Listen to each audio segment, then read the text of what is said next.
Guys বাড়িতে আসছি ঠিক কথা, তবে আমার ফোন আবার অকেজো হয়ে গেছে অ্যাজ ইউজুয়াল। এটা হচ্ছে আমার দিদার ফোন, তার সাথে এত ভালো ক্যামেরা, টেকনো 12,500 টাকার ফোন এত সুন্দর হয়ে গেল। বাড়িতে এসে আমার অবস্থা পুরো বেহাল দশা, কাজ মোবাইল নিয়ে পড়ে আসি।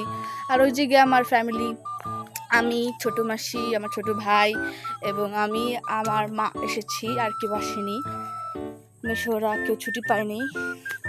আর চলো এখন একটু ঘুরি। কালকে আসছি 1টার দিকে, ভোর সকালে রওনা দিচ্ছি, তো তাড়াতাড়ি এসে পড়ছি বাসে। বাট এসে কোনো ভিডিও করি না, বাইরেও বের হয়নি এক সেকেন্ডের জন্য, ভালো লাগে নাই। তো এখন তো বাইরে বেরিয়েছি। Look at the view.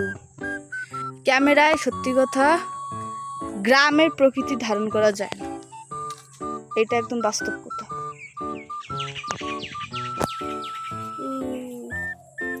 আমার গুঁড়া দিস না,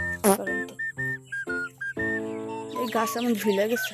তো তোমাদের চলো তো লজ্জাবতী গাছ দেখাই, আছে না কি দেখতে হবে, নাই ছিল আগে যেবা হোয়াট এভার।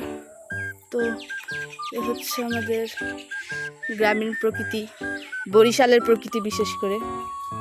এই বাড়িতে এসে আমার অবস্থা এরকমই, পুরো নাজেহাল দশা। তো এসেছি জগদ্ধাত্রী পূজার কারণে। সবাইকে শুভ জগদ্ধাত্রী পুজো। জানি না ব্লগ করতে পারবো নাকি, তবে ট্রাই করব ক্লিপ রাখার, ফটো রাখার।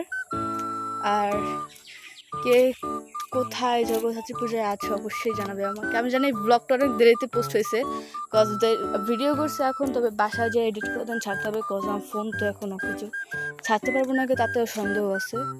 তো